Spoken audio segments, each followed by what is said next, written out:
Good morning, everyone. Before our online oral test, we were discussing about the third lesson, that is the Delhi Sultans. कि हमारे पास दिल्ली के अंदर जो भी सल्तनत पीरियड था, सुल्तानों ने शासन किया, उस टाइम के बारे में डिस्कस कर रहे थे।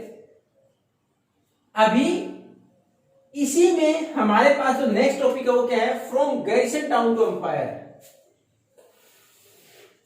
अब गैरिसन टाउन एक कस्बा जिसकी पूरी किलाबंदी की गई हो, गैरिसन फोर्टिफिकेशन के लिए वर्ड इस्तेमाल करते हैं विद आर्मीज, लेकिन सेना के साथ। फोर्टिफिकेशन क्या, किलाबंदी कर देना, गैरिसन फोर्टिफिकेशन विद आर्मी, सेना के साथ। तो दिल्ली कैसा टाउन था जब शुरुआत की गई दिल्ली सल्तनत की, सुल्तानों ने जब शुरुआत की इसके शासन की, तो उस टाइम पर एक बड़ा सा कस्बा, उसके चारों तरफ बड़ी बड़ी दीवारें, किलाबंद बना दिया गया इसको। उसके बाद उसमें सिक्योरिटी पर्पज से सेना को रखा गया।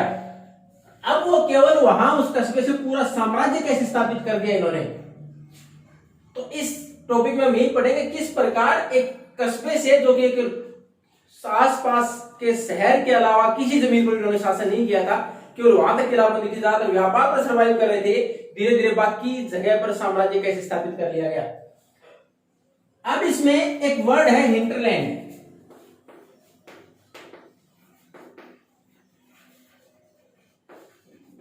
हिंटरलैंड, अब ये जो भी कस्बे थे या शहर थे, जैसे दिल्ली थी, शुरुआत में इन्होंने ज्यादातर उस कस्बे के अंदर व्यापार के द्वारा और आइदर फ्रॉम ट्रिब्यूट, या फिर आसपास के जो दूसरे बड़े टाउन थे उनके राजाओं से ट्रिब्यूट लेके ये सारा अपना शासन चलाते थे। लेकिन धीरे धीरे इनको लगा we are not going to survive और increase our area through this tribute और ट्रेड ओनली, केवल हम इस प्रकार आगे सर्वाइव नहीं कर पाएंगे, आगे शासन को कंटिन्यू रख पाएंगे। तो इन्होंने क्या किया, जो हिंटरलैंड, हिंटरलैंड क्या होती है, from where the goods are supplies to any areas. Hinterland या तो पोर्ट सिटीज है उसके आसपास, जो हमारे पास बंदरगाह उसके आसपास जो खुले इलाके होते हैं जहां खेती भी की जा सकती है, and even different goods are kept there और stored there for the purpose of trade. उसके साथ साथ हमारे शहर के आसपास जो जमीन है वो सारी हिंटरलैंड, तो खाली जमीन किसी पर्पज से सामान को स्टोर करने के लिए, खेती करने के लिए इस्तेमाल की जा सकती हो, तो वो थी हिंटरलैंड। तो इससे पहले कहीं भी इस प्रकार के एरिया पर शासन या कब्जा करने का प्रयास नहीं करते थे। लेकिन जैसे जैसे इनको लगा कि अब हमें शासन को और बढ़ाना पड़ेगा, रेवेन्यू के सोर्स को और बढ़ाना पड़ेगा, तो इन्होंने इस लैंड के ऊपर भी कब्जा करना शुरू कर दिया। और इसके ऊपर कब्जा करना जो शुरू किया, उस सबसे पहले शुरुआत किसने की, धीरे धीरे गियासुद्दीन बलबन, उसने सब ज्यादा मजबूत किया इस शासन को, इस प्रकार की व्यवस्था को। उसके बाद इसको आगे बढ़ा दिया गया खलजी के द्वारा, उसके बाद मोहम्मद तुगलक के द्वारा। अब इन्होंने इस एरिया के ऊपर कब्जा किया। कब्जा करने के उपरांत इन्होंने रेवेन्यू के लिए उन जगह को खाली कराया गया, गंगा यमुना दोआब। एक वर्ड पहले भी पढ़ चुके आप, दोआब। आब रेफर्स टू वाटर, और दो इट इज वन डिजिट, एक संख्या है ये, इट इज ए नंबर।